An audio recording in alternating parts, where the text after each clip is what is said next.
Oh, welcome to another episode of our live stream, My Journey to the Trinity. My name's Hussein. Stephen, uh, happy to be with you. I got too much EO tonight. EO, is that the group, ELO, or just part of the group? Uh, you evil woman, you evil woman, evil woman.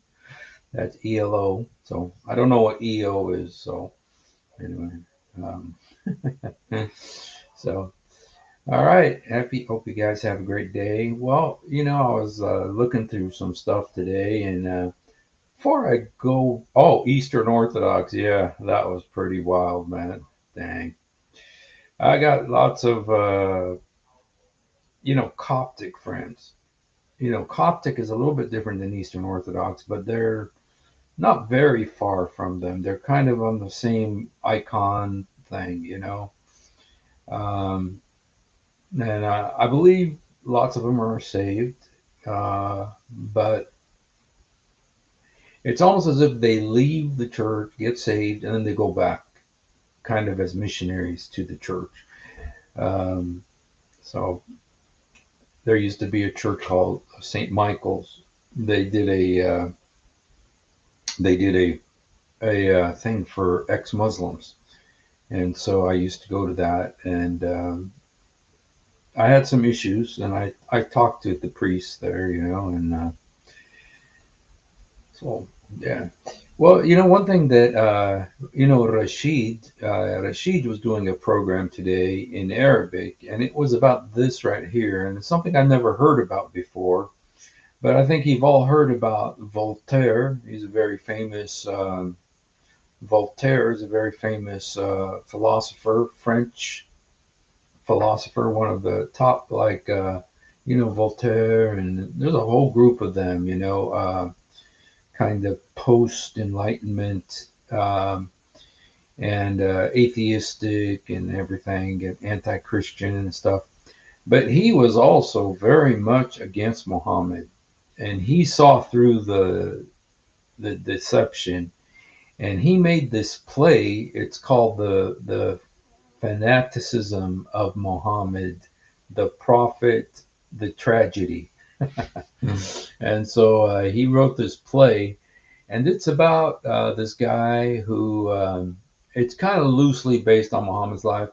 He's in love with his niece. Um, he's in love with his niece, but he tries to, because he's married, he tries to um, guard her, keep her by having her be married to his this other nephew of his, and then and in the right time he'll make that he has that nephew killed so that he can marry her. And it's very loosely based on the story of Zayd, Muhammad's son, that he told to marry Zayn, Zainab bint Jahsh because he wanted Zainab. And so Zayd kept Zainab until the right time for Muhammad. Then he got rid of Zayd. He had him divorce her, and he married her. And it's loosely based on that, but and he just shows the corruption of Muhammad. Caused a lot of controversy. You know that like in 1794 or something like that, they actually did the play, and it even back then it caused a bunch of problems. I don't think that France has got the backbone to do this play today because it's very revealing about Muhammad. Everything is based on the books. I mean, it is what Muhammad did and said and everything. But you know how submissive France is. So, and I say that with great sorrow because I have a little bit of French in me. My grandmother, my Brazilian grandmother, she has some French connection. She has a French connection. So, and but anyway, so I love France. I'm very sad. I've been to France, ministered there in Paris to Muslims. It was awesome, really, really awesome. There's some great ex-Muslims ministering to the French people and stuff. So yeah, we're all, I know that I'm Barack Obama's 47th cousin. So yeah, we're all, it's in the baguette. It's really, I heard something about that. What's so funny is my wife just told me, she showed me this. There's this Israeli guy who's French, and he makes he gets a baguette every day, and then he makes a big sandwich on it and stuff.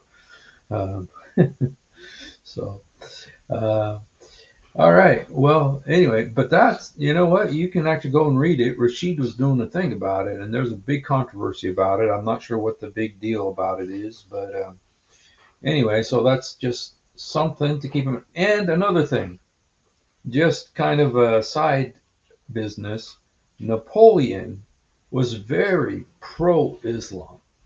Some people even think that Napoleon actually became a Muslim.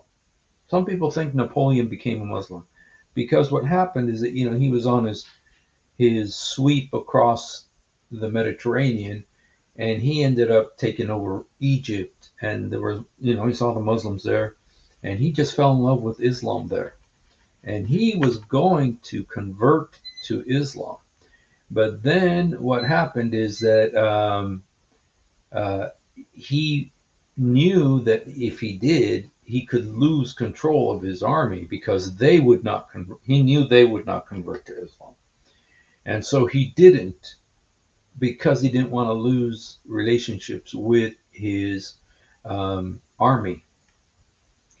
But he was really pro-Islam, which may explain France's great collapse at the feet of Islam today. So yeah, you might want to look that up. Napoleon, yep, Rasulullah. I mean, seriously, some people really think that he actually became a Muslim.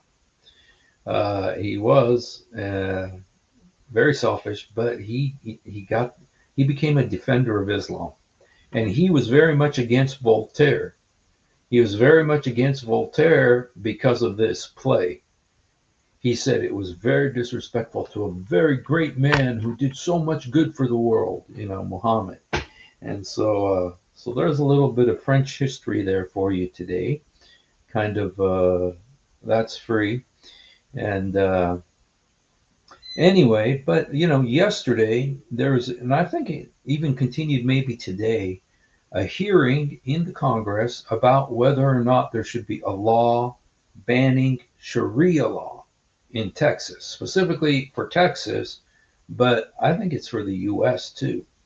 And what's interesting about it is listening to the Democrats, uh, flub all over themselves defending Islam, and so there's some different parts to this. You can go watch the whole thing by yourself. I'm just going to listen to different parts of it and just maybe comment on some of these. I thought it was very interesting, and some of the Christians were saying, "Dude, they want to take over.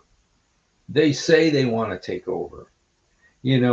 At what point do you believe them when they say they want to not just take over, they want to replace America's laws with Sharia law?" And I know this to be the case. I know this to be the case. And so, anyway, so let's just watch a little bit about a few of the comments. A few of the comments. Yeah, unfortunately, uh, you're kind of under the hammer a little bit more than us, Tiger, unfortunately. And you guys foisted Ahmed Didat on the world, and so even though I think he got saved before he died.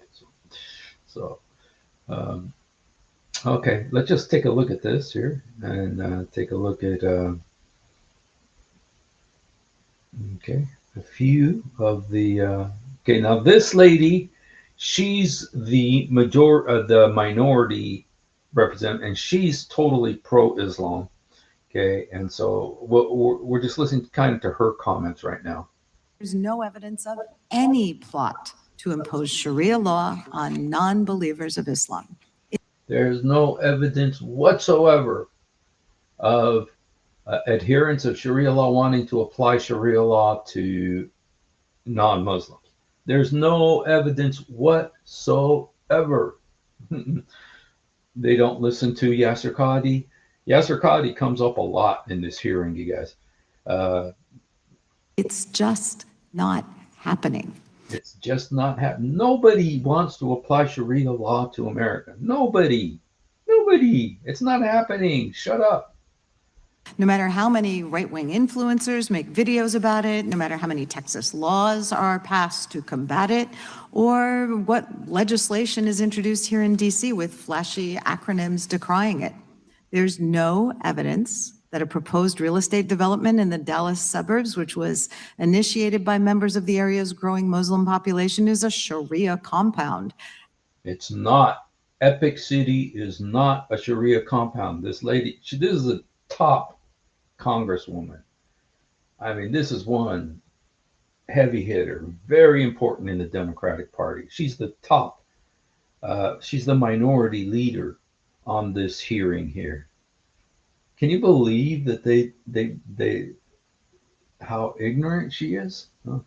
As Texas Republicans have claimed.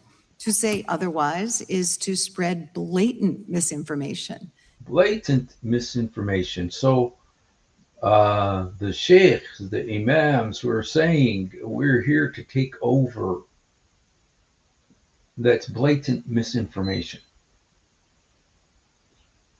In fact, even the Trump Justice Department closed an investigation into the development, finding no basis for any violation of fair housing laws. Fair housing laws. Politicians standing up against made-up threats of Sharia law incursions are shamefully scapegoating Muslim Americans for political gain without any care for how many people end up as collateral damage to this kind of rhetoric. Because these culture wars, including desperate political stunts like scapegoating followers of Islam, have real-world consequences. Words matter, and stirring up hatred and bigotry, when that happens, real people are put at risk. Hate crimes against Muslims in particular have increased. In cynically playing on division to win an election, Republicans sacrifice the safety of the very Americans they're supposed to be trying to represent. The fact is, in this country, you can't ban a person's right to practice Islam any more than you could ban a person's practice of Christianity, Judaism, or the decision to practice no religion at all. Our Constitution, and particularly the First Amendment, which was central to its adoption in 1787, remains clear. In this country, people have the right to hold and express whatever religious beliefs they choose, or none at all. Okay, so that's kind of the left wing. Blindness, just towards this. It's like, do they not know? Do they not? That one. Well, all right. Let's just keep listening. I'm gonna fast forward now to Jim Jordan. Jim Jordan he's awesome. So let's listen to him.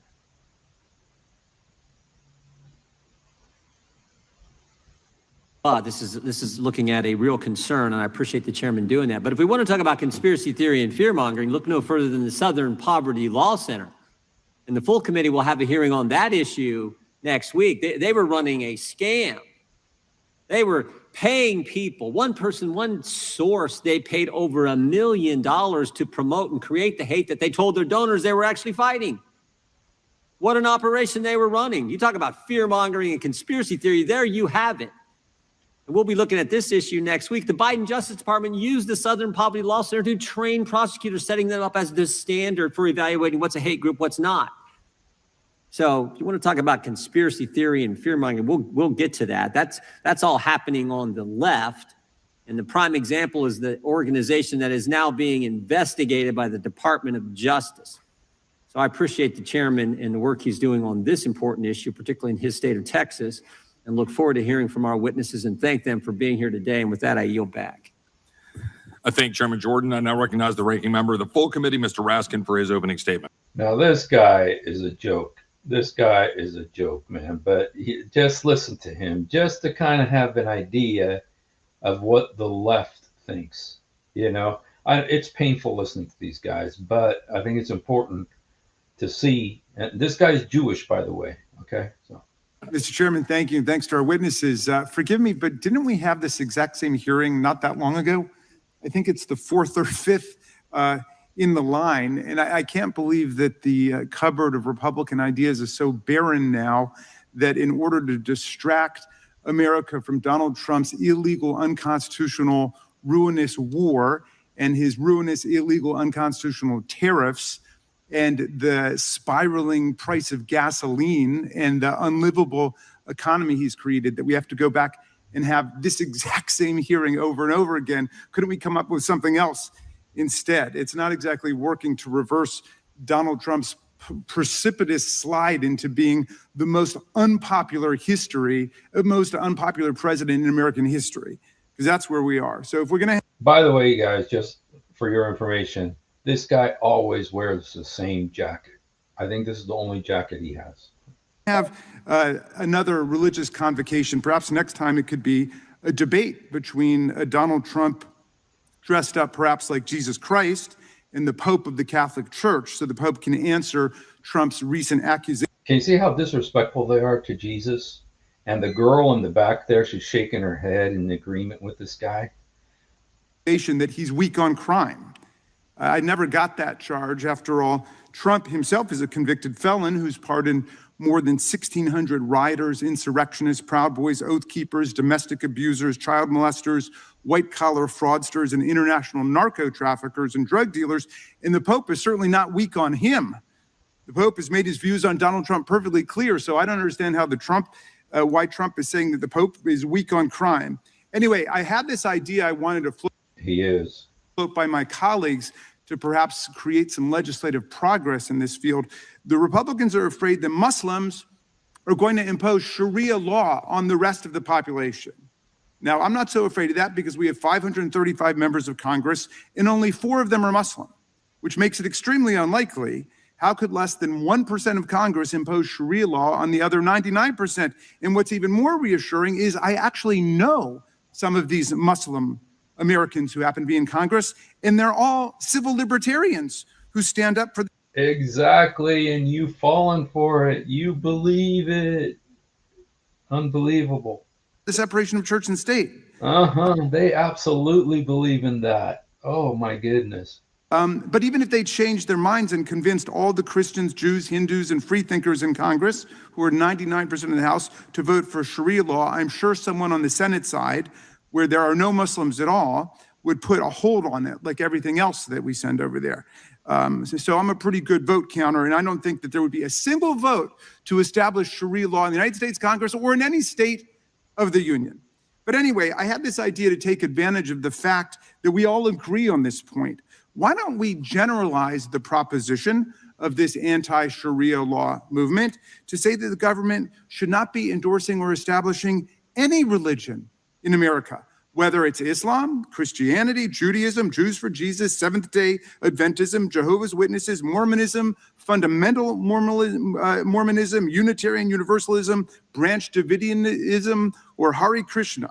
I was playing with some language and I came up with this rough cut, Mr. Chairman. It goes like this: Congress shall make no law respecting an establishment of religion or prohibiting the free exercise thereof.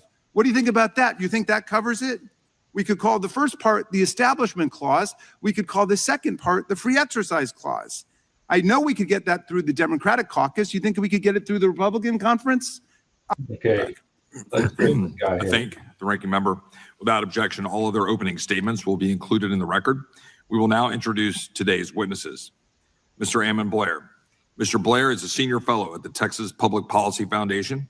His research focuses on transnational criminal organizations, foreign terrorist networks, hostile state influence operations, mass migration, and emerging political Islam. Okay, now this guy, I think this guy is good. Okay. Oops, did we miss? Okay, 2650.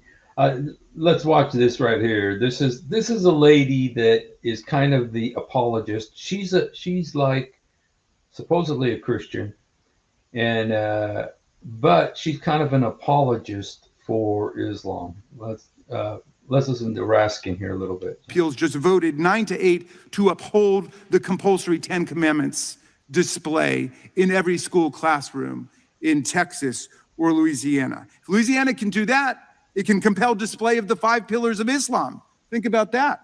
You really want to head down that road? The states could. Okay, he's mad. Now this guy's Jewish. He's mad that they have to. That Texas requires every school to display the 10 Commandments, like "Thou shalt not kill," "Thou shalt not lie," "Thou shalt not steal." Which of the 10 Commandments does he oppose? Forced display of the 10 precepts of Buddhism, the Analects of Confucius, or the 5 principles of Hinduism, if you can put up the 10 Commandments. And by the way, the 10 Commandments doesn't exist as one commonly agreed upon body of law. If you go online, you'll find like 10 or 15 different versions of the 10 Commandments. There's a Catholic version, there's a Lutheran version, there's a Jewish version, a Baptist version, Mennonite, and so on. You can, if you can compel display of 10 of them, you can compel display of all of them. There could be 100 commandments. There could be 150 commandments on racism and anti-Semitism. He blew up the Oklahoma Federal Building in 1995, 167. Then he does his long list of Christian people who were claimed to be Christian and did terrorist attacks and stuff. He had a long list. The Democrats have memorized these, you guys. They are really big on showing how Christians are terrorists. People killed, 684 wounded. They blew up a nursery school. He was a violent fundamentalist Christian fanatic, but you wouldn't blame all Christians for what he did any more than you should blame all Muslims or all Jews or all members of any religious faith because of what one person or one crazed fanatic group does in their name. So, Mr. Chairman, I trust you understand all of that. I do hope we will return to constitutional principles, and I yield back. I thank the ranking member. Without objection, all other opening statements will be included in the charities, educational institutions, advocacy groups, media. Oh, this guy is great. This guy is great, man. So he's one of the speakers. So ecosystems and political conditions to pursue influence, concealment, and institutional entrenchment. These networks pursue the very transnational criminal networks. Migration pipelines now function as operational infrastructure for coercion, illicit finance, transnational repression, and foreign influence. While all eyes are on conflict with Iran overseas, that conflict is not confined to distant battlefields. It is playing out right here on our shores. Iran has waged decades-long hybrid operations in Western Hemisphere and U.S. interior, leveraging proxies including Hezbollah, Hamas. Okay, I'm going to go forward. There's this girl here, and she has been standing up against it. She's been studying Islam in Texas for a long time, and she has had her life threatened, and so she's one of the speakers. So listen to her.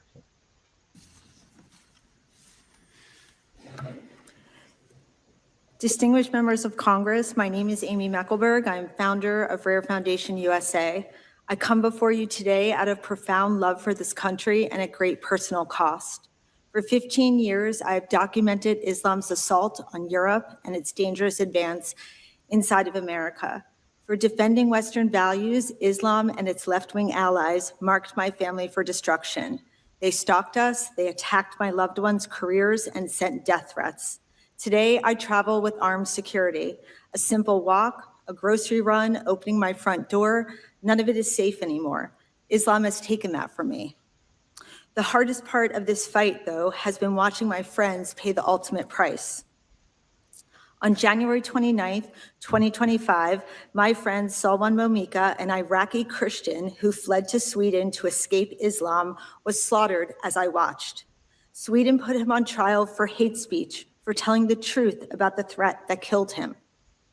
Salwan predicted his own assassination. He knew because the Sharia penalty for criticizing Islam is death.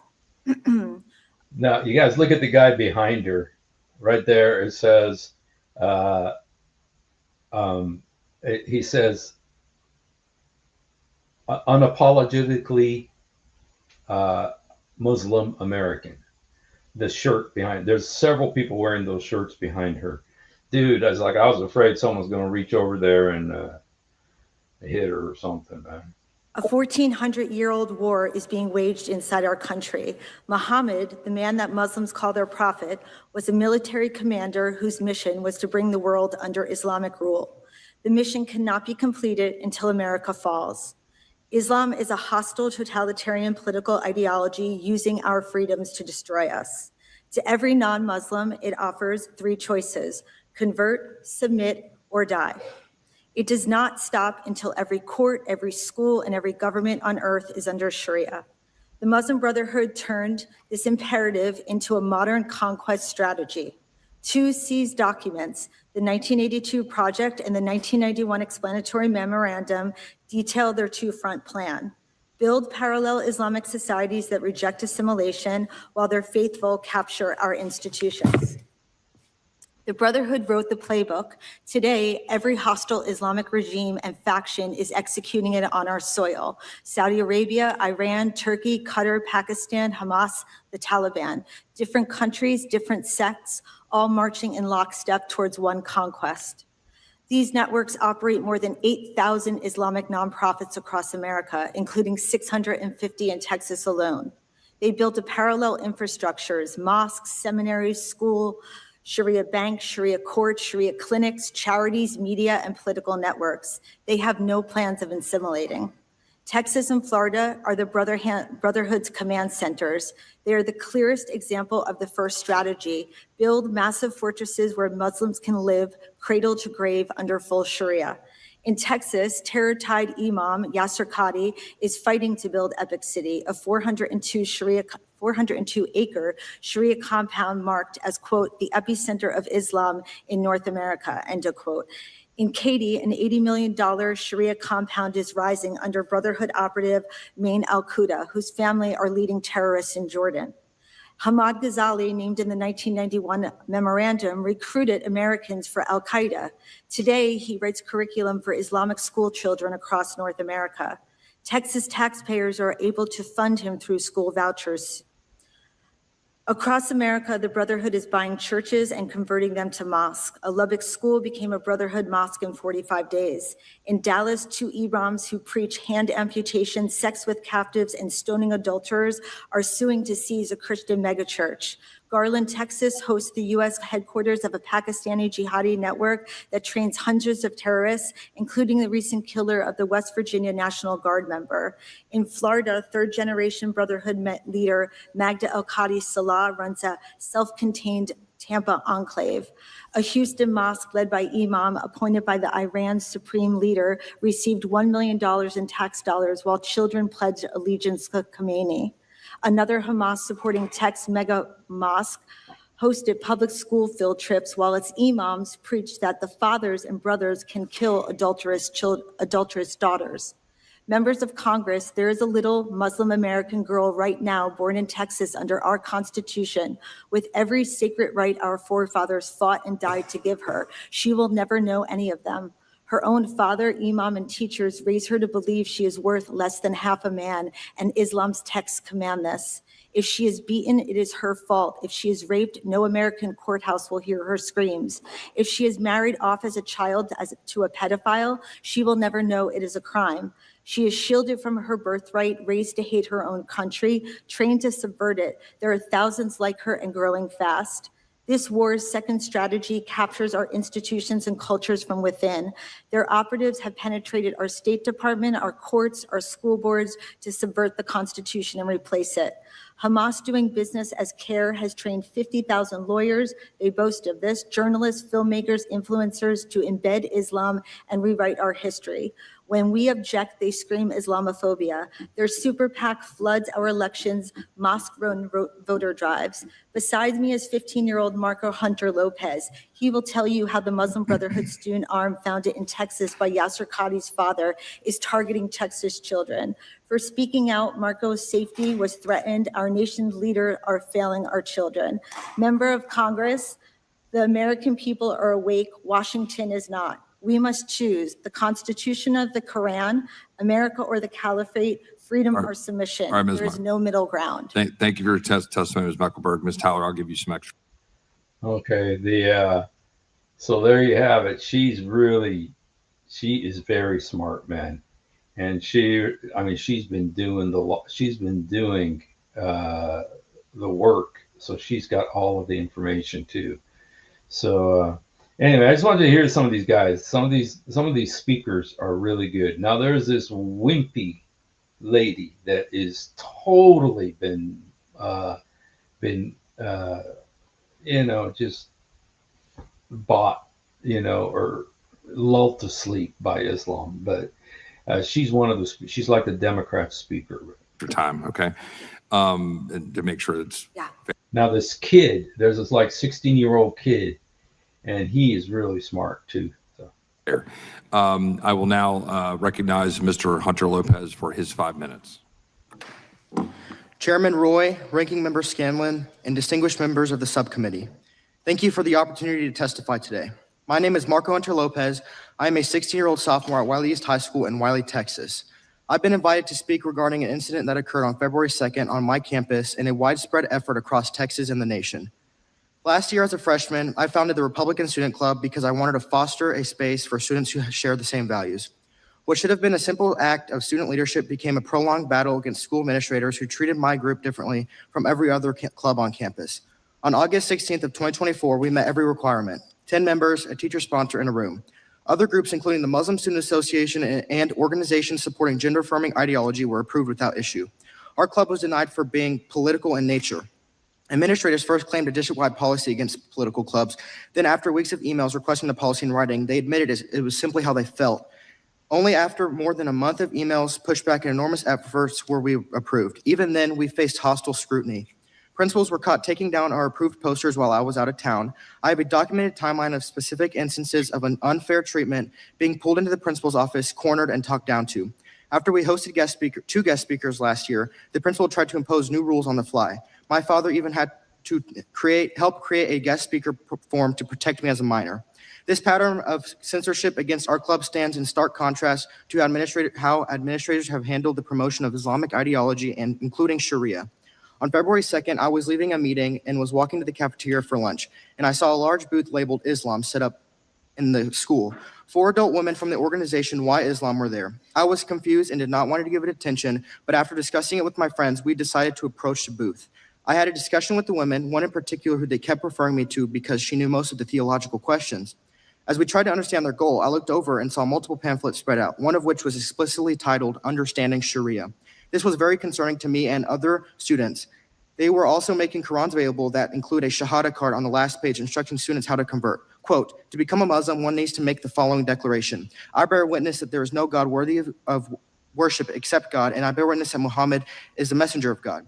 This openly occurred during lunch with administrators present who did nothing to intervene. The dangers of allowing Sharia to be promoted in public schools are real and immediate. Sharia is not simply a personal religious observance. It is a comprehensive legal and political system that includes unequal treatment, restrictions on free speech, harsh punishments, and fundamental incompatibility with the U.S. Constitution, Texas law, and American values of individual liberty and equality. Handing out materials that present Sharia favorably to minors during the school day without parental approval risks normalizing ideas that undermine the very principles our public schools are supposed to uphold. This is not neutral education. It is ideological promotion under the guise of diversity and inclusion. The contrast with my own club could not be clearer. While the Republican Student Club faced denial, censorship, poster removal, and hostile oversight, an outside organization was giving easy access to distribute Sharia-related materials directly to students. Administrators not only allowed it, they actively promoted Islamic events. The principal has enthusiastically participated in World Hijab Day 2 years in a row that we are aware of, when she wore a hijab and promoted on social media saying, quote, I loved this experience, all caps. The district now offers halal meals, a dedicated prayer room for Islamic observances, and has placed a Quran in at least one middle school library while no Bible is offered. Conservative and Christian student groups have never received comparable accommodations or leeway. This is not mere negligence. It is complicity through selective enforcement and viewpoint discrimination. School policies and state law regarding outside organizations, religious materials, and guest activities were bypassed and ignored. No one stopped the distribution of the materials and Sharia pamphlets in my high school. After not attending the school the next day due to safety concerns, we had to meet with with a school resource officer, and 2 administrators. When my mother asked if the principal could notify teachers to keep an extra eye on me after I received these threats, the principal's dismissive "you can" revealed the lack of accountability and leadership. The administration has turned a blind eye or actively enabled the introduction of Sharia-aligned influence while censoring other viewpoints. The Why Islam organization and event has documented links to the Council on American Islamic Relations, the Islamic Circle of North America, and the Muslim Brotherhood, some of which has been flagged by the governor of Texas as terror-linked. Yet district leadership has refused to address these connections. Public schools must remain neutral. They exist to educate, not promote foreign legal systems incompatible with our own constitution or favor another ideology over another. What is happening in suburban Wiley is not isolated. If Sharia can be introduced this easily in a small suburban town of Wiley, it can happen anywhere. I urge this committee and lawmakers across the country to demand full investigations into these organizations and reject any ideology or political system that is at odds with American law. Parents and students deserve transparency and protection from ideological capture. What began as my effort to start a simple conservative club has revealed how quickly institutions can be compromised and captured when we remain silent. Thank you for your time. I'm happy to answer questions and provide further explanations from my firsthand experience. Thank you. Mr. Hunter Lopez, thank you very much for your testimony. Thank you for your courage in coming up and testifying. I believe you're the first minor in this Congress to testify in the Judiciary Committee, and we appreciate you coming forward. Ms. Tyler, you'll have a very liberal 5 minutes for your time. Liberal, and she is a liberal too. Things balanced. You may proceed. Okay, guys, you might want to get a vomit bag. And so, good morning, Chairman Roy, Ranking Member Scanlon, members of the subcommittee. I am Amanda Tyler, Executive Director of Baptist Joint Committee for Religious Liberty. As a constitutional attorney and Baptist Christian, I'm honored to be here to offer testimony about how targeting individuals and groups based on religion violates our country's constitutional commitment to religious freedom for all. In this 250th year of American independence, our country has the opportunity to— Chairman, and thank you. she makes me sick, so I'm not going to listen to her too much. Okay, but now I'm going to listen to one of the good congressmen, okay, and he's going to be talking here, so.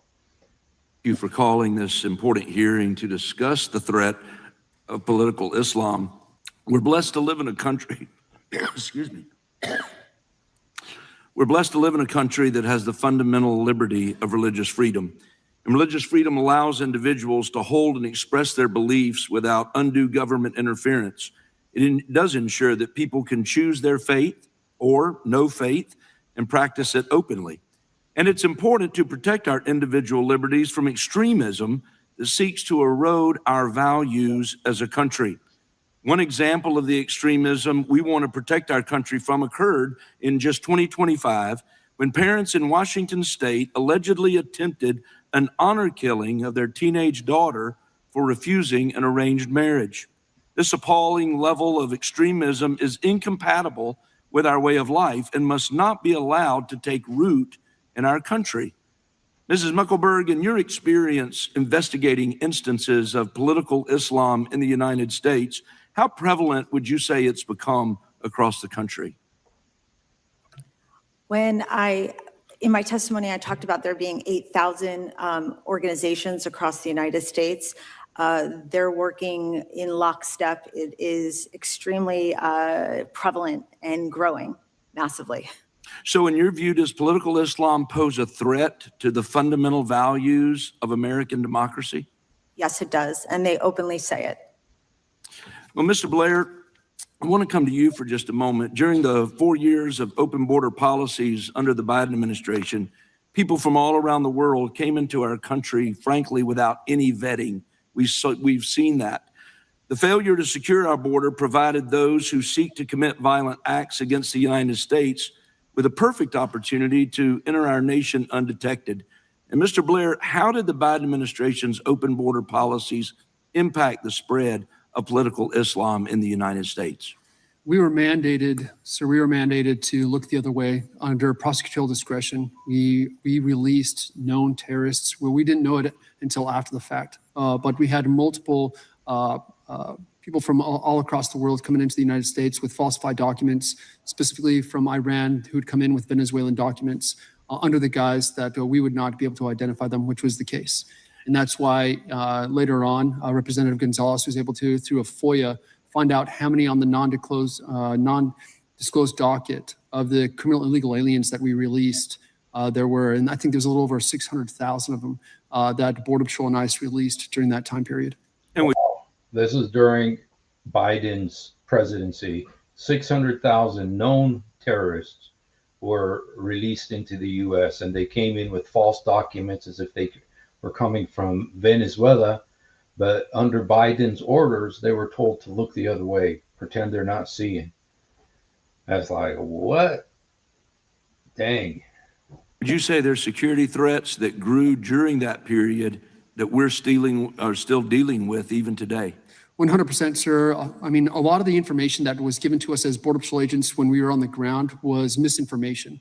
And we didn't have that time, even to this day, be able to vet the information, whether that's going to be the sponsor, whether that's going to be the country of origin, even their age, even their, or their family status. We couldn't really vet any of that.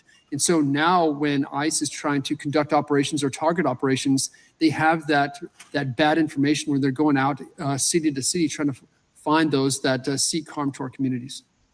Thank you, sir. I want to come back to Ms. Mecklenburg for just a moment. During this subcommittee's last hearing on this topic, I discussed how the FBI had successfully thwarted an ISIS-inspired terrorist attack in North Carolina. In that story, you may recall, it was a national story. Christian Sturdivant, 18-year-old, sought to become a martyr for ISIS by planning to carry out a deadly attack on New Year's Eve in Mint Hill, North Carolina, which is right in my district. Following that incident in North Carolina, I want to ask you, do you believe there's been an increase in ISIS using social media chat rooms and other features to radicalize Americans?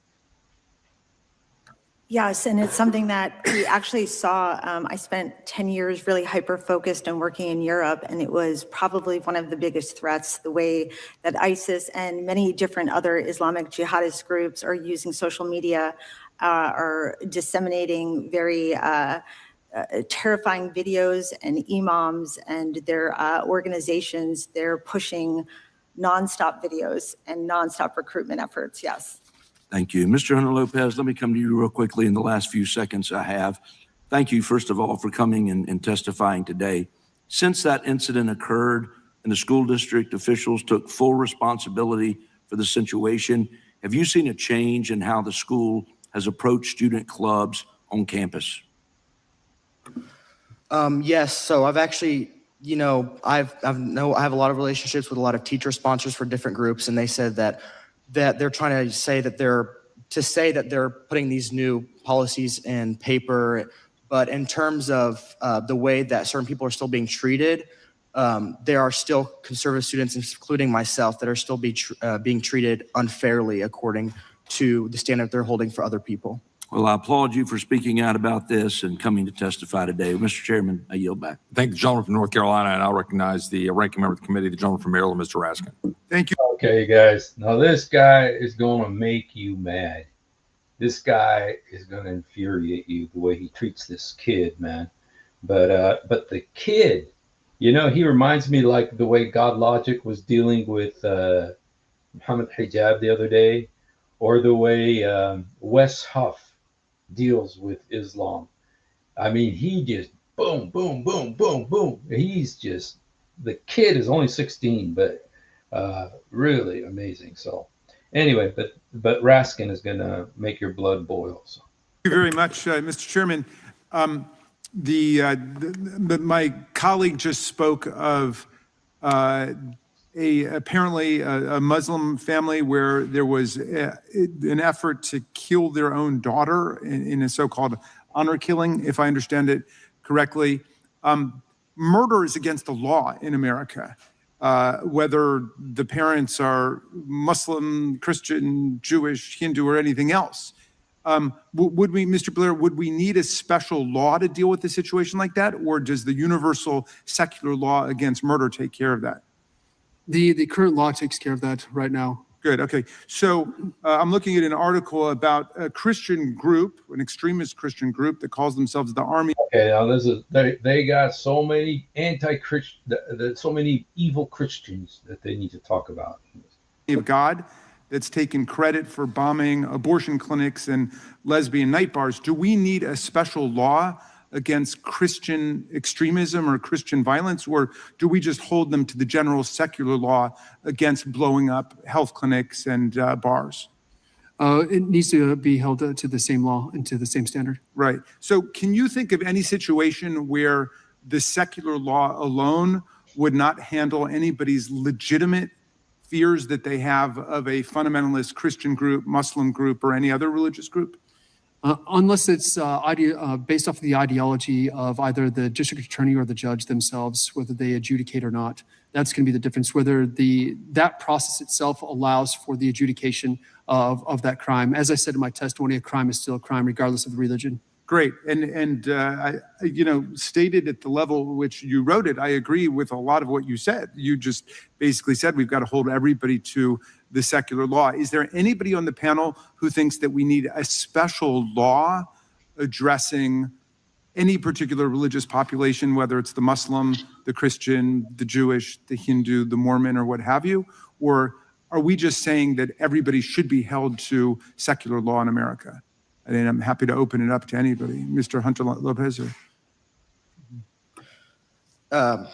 Thank you, Congressman, for the question. I think that you keep referring to a secular law. I think it's important to point out, I believe it was 56 of the 57 Declaration of Independence signers were Bible-believing, faith church-attending Christians. I believe it was the first original 13 colonies that required a declaration of faith.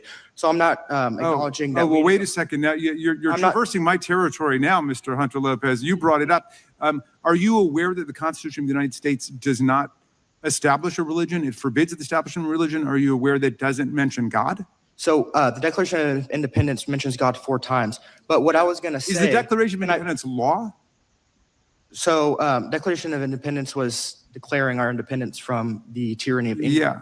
But The what I was trying to Constitution's the finish is governing law. that I'm not, suggesting that we need to go back to taking, tests or saying that you have to acknowledge. Wait, do you know that religion. But what Thomas Jefferson was denounced as an infidel who wrote the Declaration of Independence because he didn't believe in the establishment of religion, and he and Madison were emphatic about separating church and state? That's the whole glory of our constitutional design in our history, that they rebelled against centuries of religious warfare between the Catholics and the Protestants and witchcraft trials, Inquisition, holy crusades. America proclaimed the separation of church and state, what Thomas Jefferson described in his famous letter to the Danbury Baptists as a wall of separation. That was a letter, not a law.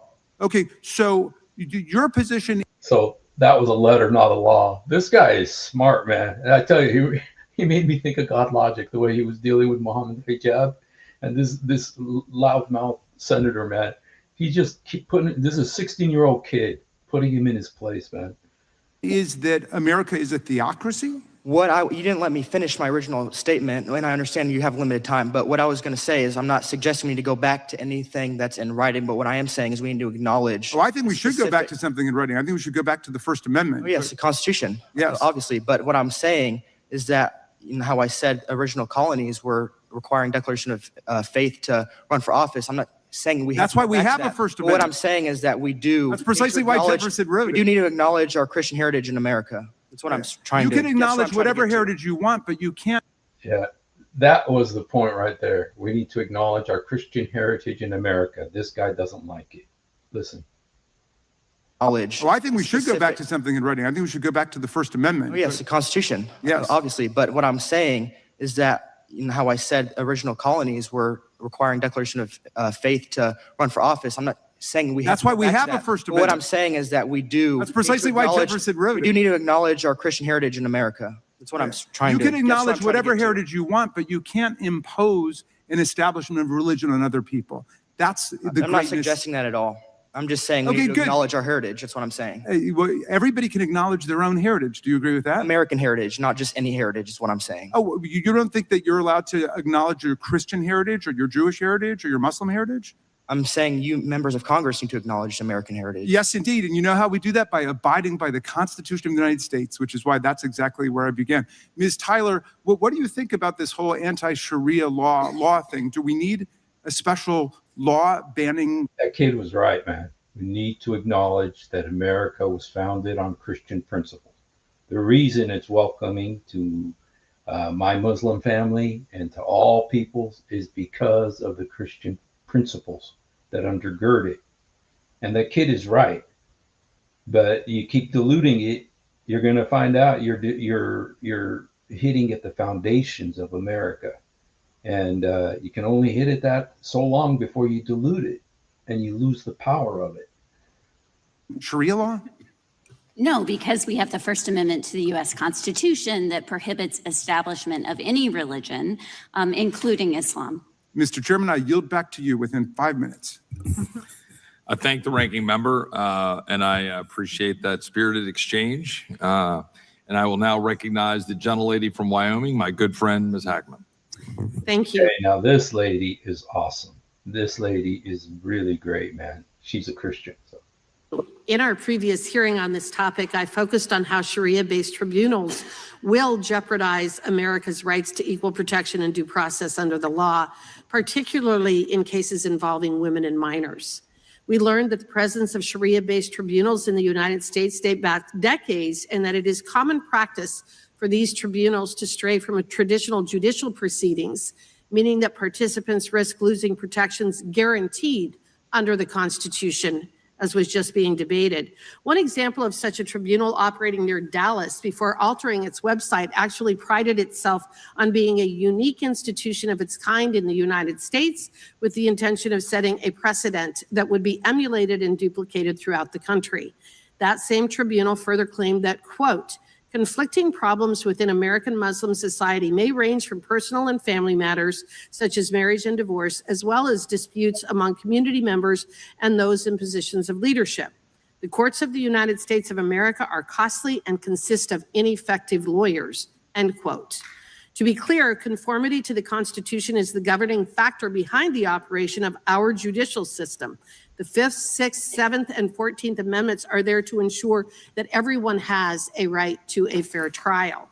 While the First Amendment is intended to ensure that every American citizen can practice the religion of their choosing, it does not permit any parallel tribunal or body to supersede the role of our judiciary in the protections of those constitutional rights. See, she's saying that the Sharia courts, they are doing that. They are replacing American courts with Muslims.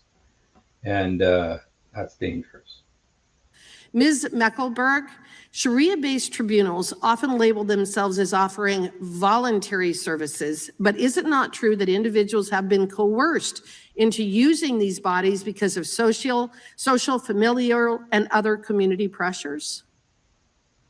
Yes, I was actually saying earlier that right now in communities all across Texas, all across different places throughout the United States, from birth to death, they now have full operational societies that somebody could actually be born in America and never have to operate outside of and deal with any kind of non-Muslim. So within these societies, they have their courts. And if you notice, most of the imams that are the heads that are coming from outside the country are Sharia judges.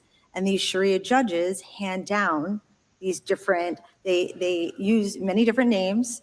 They will say that they're an imam, they're a Sharia, expert, a Sharia jurist, etc. But if you go and you look, these are the people who are acting as the judges within these communities.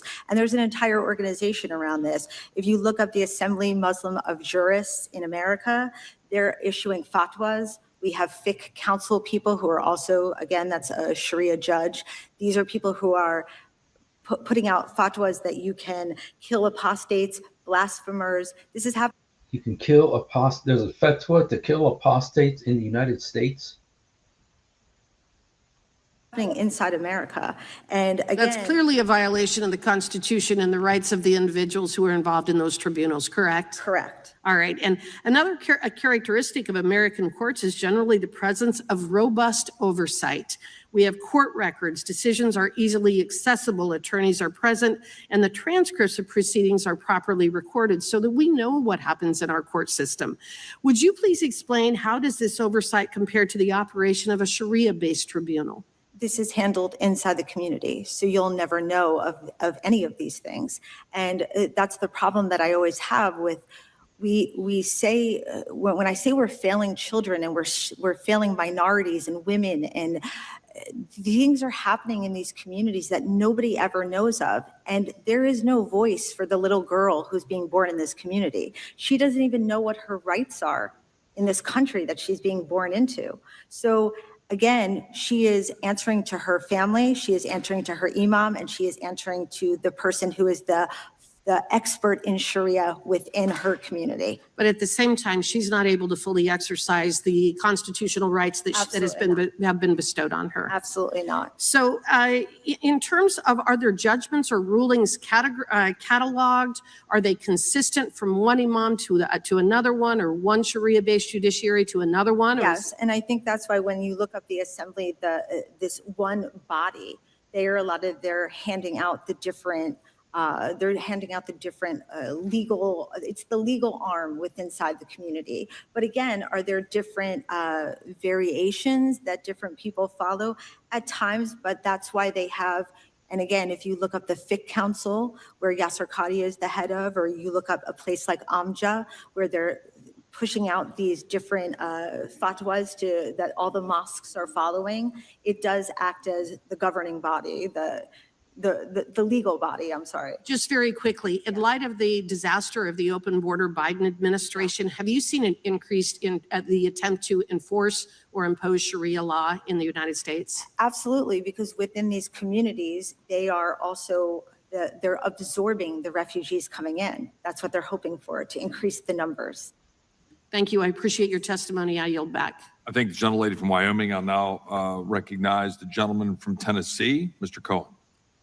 Now, this guy is a useless, my goodness, unbelievably useless. He totally changes the subject. He just wants to rag on the Trump administration. He says he adds absolutely nothing to this discussion.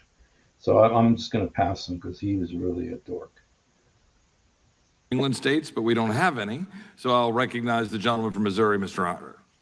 Thank you, Mr. Chairman, and thank you, Mr. Chairman, for holding this very important hearing. Ms. Tyler, you represent the Baptist Joint Committee for Religious Liberty. That's correct. Do you believe fundamentalist Islam values religious liberty? I'm not here. I'm not here to. Okay, how about theological. This lady doesn't know nothing about Islam, you guys. This is amazing. She's the Democrats' spokesperson in this thing. Just watch how this guy totally tears her apart. How about the Muslim Brotherhood? Do they value religious liberty? I'm not. I'm not. You? I mean, these are the groups you're here to support. The Democrats brought you here as a witness. For religious freedom. How about the Diabanis? Is a Southern Islamist sect affiliated with the Taliban? Do they value religious liberty? They're in Texas right now too. I'm not familiar. Yeah. with Okay. that How about the Barlavelis, South Asian Sunni Islam sect? They're in Texas too. I'm not familiar with that group. How about the Salafis? Let me know if you know any of this. The Khomeinists, the Turkish Islamists, all represented in various mosques and Islamic centers in Texas. Do any of them value religious liberty? I'm not familiar with them. Okay. Do you believe religious liberty is valued and upheld in the Islamic Republic of Iran? I think that that's a theocracy, and so therefore it is not the constitutional democracy that we have that is built on the foundation of religious. Yeah, how about the Taliban in Afghanistan? Yeah. I think those are examples of Islamic states that don't support religious freedom. Okay. Why exactly would we want to import mass numbers of people committed to an ideology? And I'm not talking about Islam writ large, because many Muslims, I think most Muslims probably would like to live in a modern secular or democratic republic. But we're talking about radical Islamists. So we're talking about these radical Islamists establishing beachheads in our country. Why do you defend that, Ms. Tyler?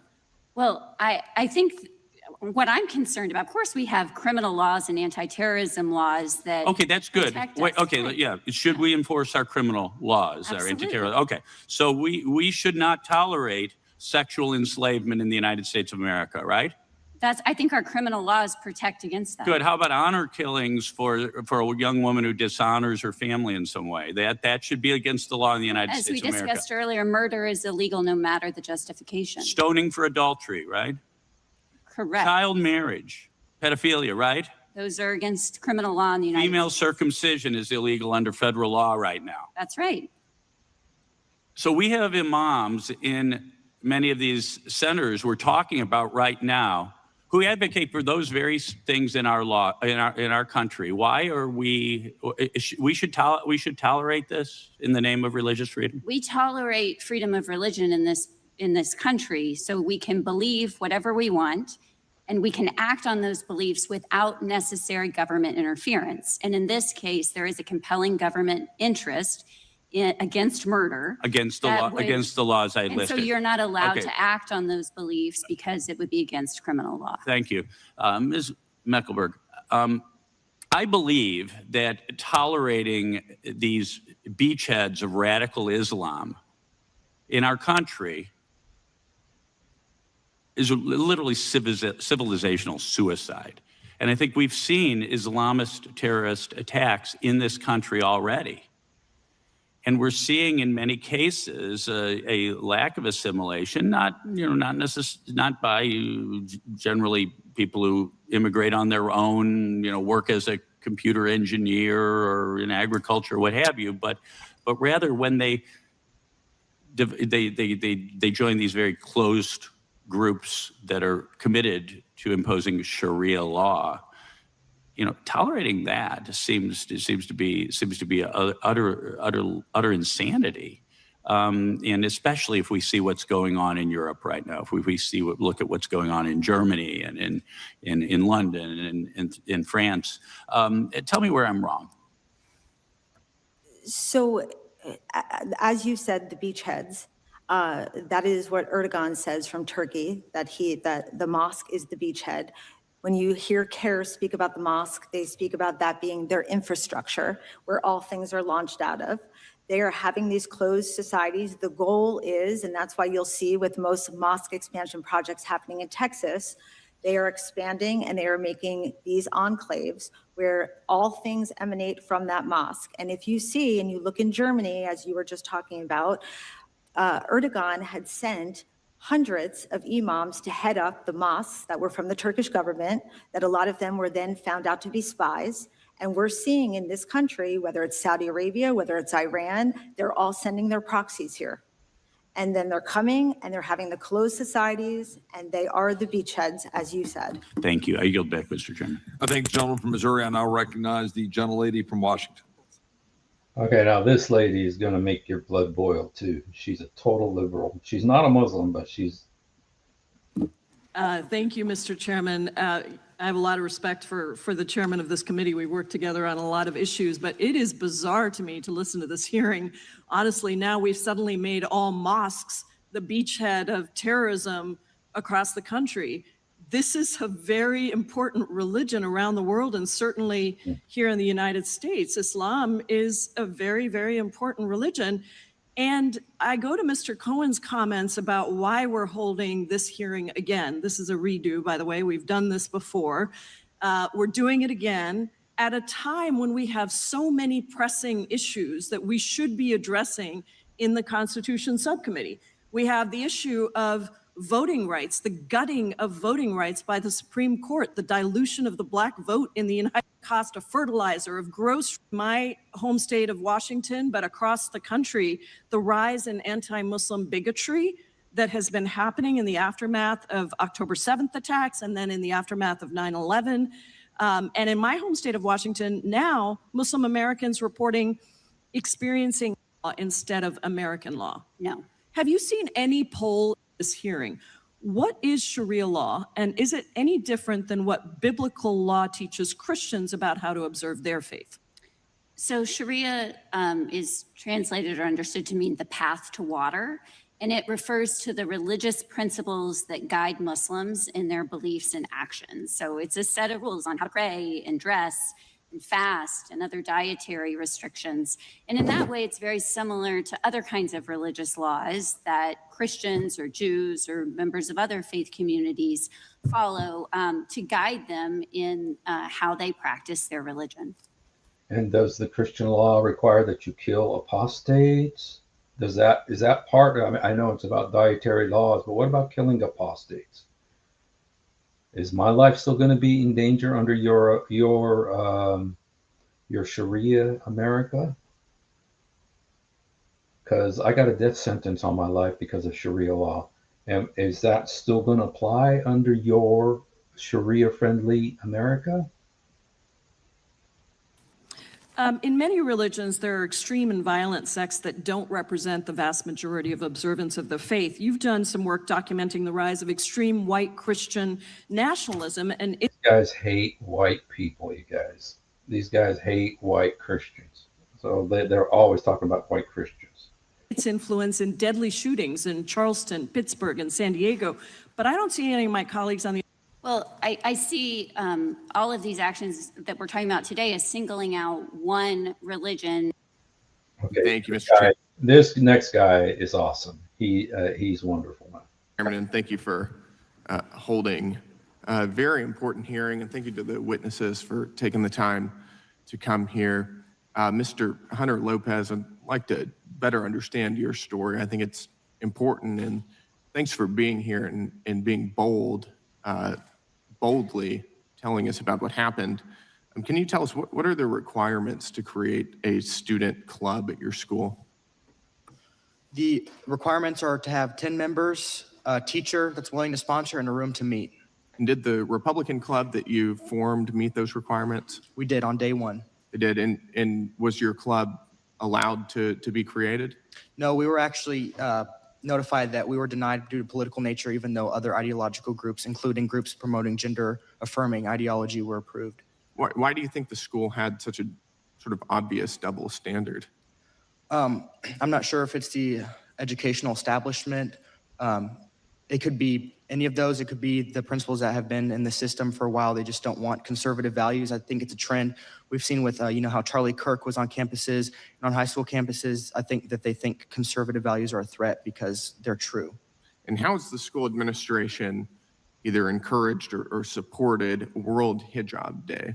Our principal actually wore the hijab 2 years in a row that we know of. It could be more. She's posted it, promoted on social media, saying she, quote, loved it, all caps. And they're just promoting these events like nothing, but our club, on the other hand, has to receive strict, first of all, we weren't approved in the first place. And then once we were the only club that couldn't have other privileges that other groups had. And they took down our posters.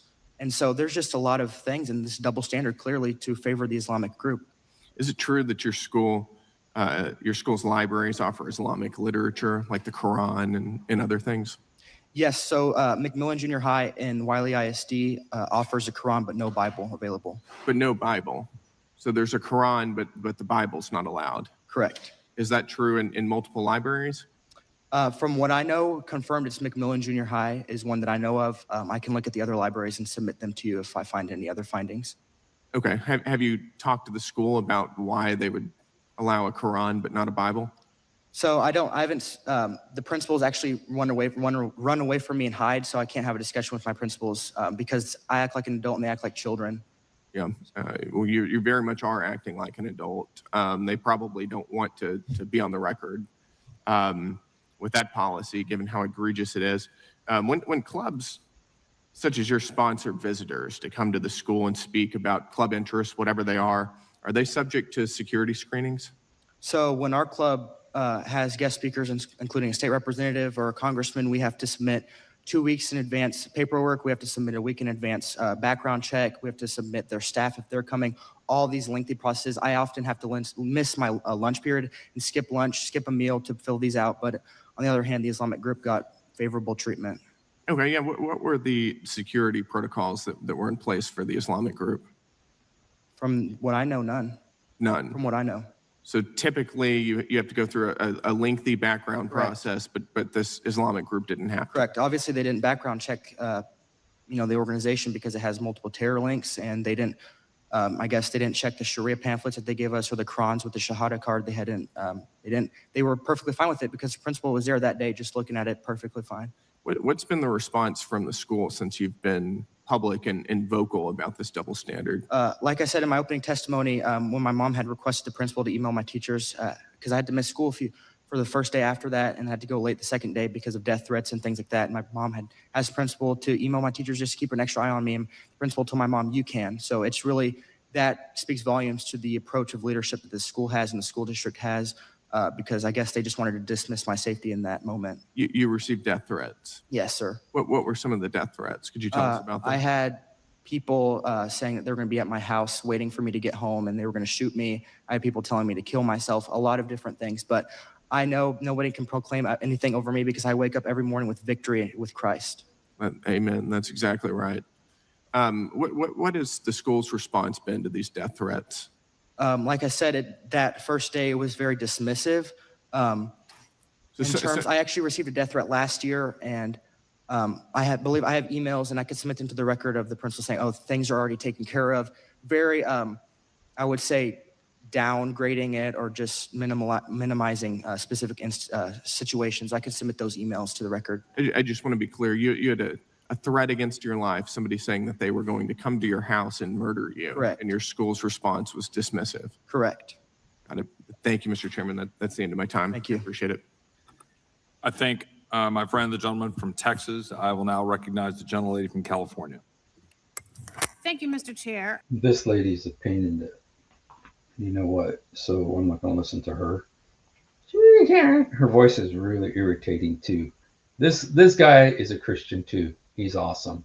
But I'm just going to play one last thing and then we'll call it a night, just to, just to see that this thing is insane and these people are insane. But we have some good people, and that kid Lopez, he's, he gives me hope, and so. Book on anti-Semitism in the American Threats. Without objection. Thank you. I yield back. I'll now recognize, I think the gentlelady for a question. I'll now recognize the gentleman from Wisconsin for 5 minutes. Well, thank you. I'd like to thank you for having this hearing. Kind of timely. I happen to, in my own few hours a week that I have free, I'm reading Elise Stefanik's book on anti-Semitism in the American University. And it's interesting to look at the number of people in analyzing what happened on October 7th in this country, seemed to be on side of the people who were raping the little children and chopping off heads and stuff. It's shocking there were so many people like that in the United States.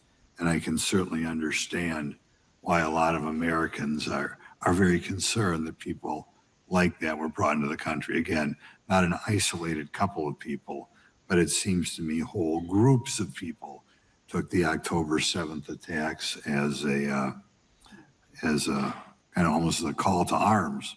They seem to be in favor of this sort of thing, which is kind of shocking.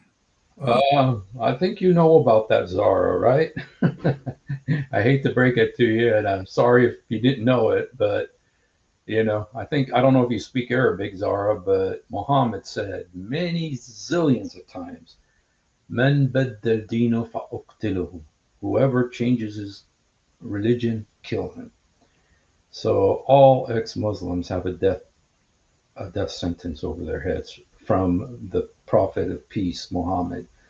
So yes, but we wear it as a badge of honor. And I hope I wish more Americans would read those books so they knew how people surrounding us think. But we'll start with Ms. Meck. I guess we call you that, huh, Ms. Meck? That's what they have here. For members of this committee who are not familiar with Epic City Project, can you walk us through what the development is and behind it what the organizers have said publicly about? If you don't mind, could I actually just respond to something that you just brought up about the October 7th? So what I find interesting is on what I heard her just say about George Bush. George Bush, after 9/11, stood with Nihad Awad, who is the head of CARE. After October 7th, Nihad Awad celebrated it. Nihad Awad actually was celebrating, quote, breaking the siege. So when I'm hearing somebody refer to George Bush as if he is an Islamic expert, he is not. And when I'm hearing you're talking about October 7th, we have people in the room from CARE right now. We have people who are from CARE who have somehow managed to make themselves the victim of October 7th. And it's still, we haven't been able to have these conversations about how the largest Islamic organizations in this country were not denouncing what happened on October 7th. They were actually not only celebrating it, but they're still marching in the streets in support of what happened. So It's shocking that these people would be left in this country. shocking. And not only that, but they mock what has happened. All of the things that you're talking about. I'll give you a question. Yeah. We've got horrible nuts out there, and that's established. Are there any mainstream Muslim groups who are attacking or boldly trying to separate themselves from these groups that seem to be in favor of October 7th? No, and None? I haven't seen one group that has come forward and has been advocating and defending. I've heard a lot of victim talk. I've heard how they've been the victim. I've heard how they've been dealing with hate and Well, wait a minute. crimes. That almost can't be true. How about the other three of you? Has anybody heard of any significant Muslim groups trying to disassociate themselves or condemn those Muslim groups who are in favor of the October 7th attacks? Not that I'm aware of, sir. I can't believe that. None of them? I have not done that research, but I can tell you that Muslim Americans spend a lot of time disclaiming violence because of being lumped in unfairly with, again, the violent actions of the extremists in their group. This is the game we play. We're talking here about, you're talking about individuals and I'm talking about an ideology. So we're going back and forth and we want to keep conflating the two, but Islam is very clear on how they feel about the unbeliever. And there's over 109 verses in the Quran that say, I, the unbeliever, they wage violence towards me. So you keep trying to conflate it and I'm speaking solely on Islam. So, and as far as the crimes and the hate crimes you keep talking about, I don't ever see the proof of this. I hear a lot of accusations, but when I go back and I try to find the records, I don't see anything that has registered. Just one more comment, Ms. Meck. In my district, we have an ethnic group, the Hmong. And when the Hmong have festivals, they try so hard to be loved by the broader American community. They not only don't dislike police, they hire their own police if they're having a festival because they're so concerned about what America thinks of that group. I'm just saying, you don't see that same thing from the Muslim minority. I've met with my Muslims in my area, but it's kind of shocking to me that nobody on the stage here can give us some examples of, maybe donating money to the victims in Israel or whatever, doing something to separate themselves from The this. gentleman's time has expired. So anyway, I thought that they dealt with a lot of stuff. And, kudos to the Republicans for dealing with this and for shedding a little bit of light into that situation there and Yasser Qadi and the whole thing. And so, anyway, Zara, I just want to, I don't want to be the bearer of bad news, but it's not bad news for us Christians. Let me see. There's one thing that if you're an ex-Muslim, Philippians 1:29 is yours, which is, it has been granted to you to suffer with Christ. It has been granted to you to suffer with Christ. And how? Because Muhammad went and stuck a death penalty on all of us. And so we are all you don't know at any moment one of those, uh, you know, people who believe Muhammad might, and here's some examples of it. Whoever changes Islamic religion, then kill him. Whoever changes his religion, kill him. Sahih. It is Sahih. Sahih al-Bukhari. Sahih. The Messenger of Allah says, whoever changes his religion, kill him. Ibn Abbas. Sahih. Who changes his deen from various deen except Islam, whoever comes out of Islam, divulges it, is the one that is he is killed. Okay, the Messenger of Allah said, whoever changes his religion, kill him. Whoever changes his religion, kill him. Sunan Nisa'i. Sunan Nisa'i. Whoever changes religion, kill him. Whoever changes religion, kill him. Sunan Nisa'i. Whoever changes his religion, kill him. Bukhari. Whoever changes religion, kill him. Nisa'i. Oh, all of the top hadiths. It's so many times in there. Muhammad really wanted to rid the world of us, but Jesus didn't. So whatever Muhammad wanted doesn't matter. He's nothing. But Jesus, it has been granted to us. They did the same thing to Jesus. They would have done the same thing to Jesus. Okay, and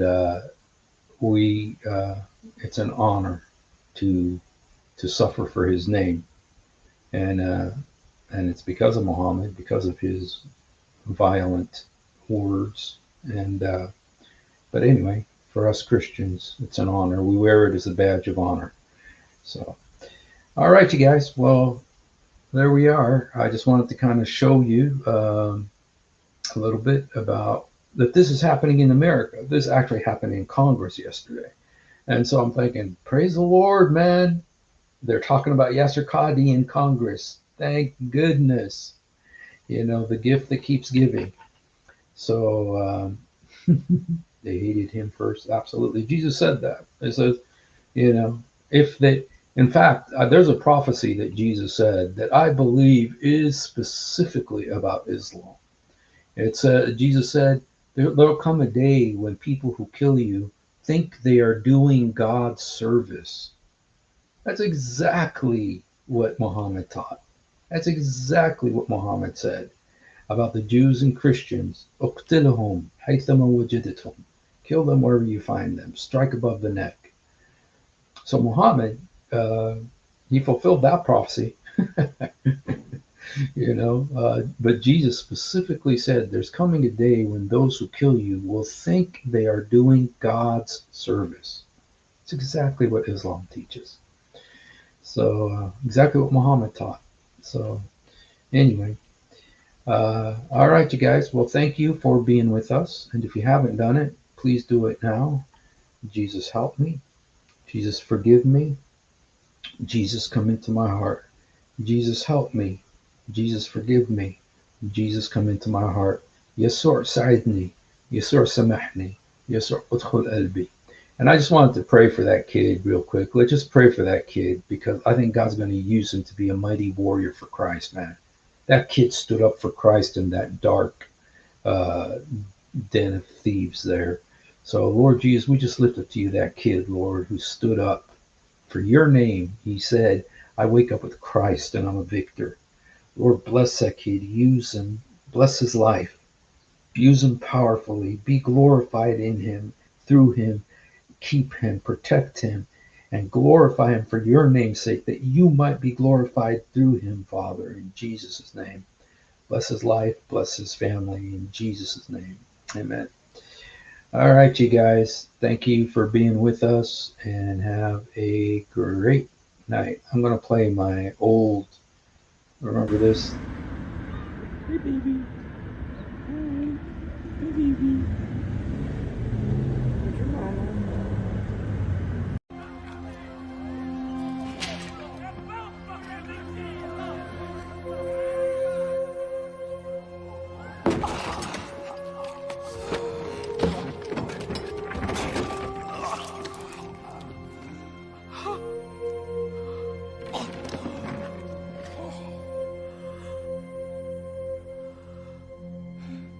with me.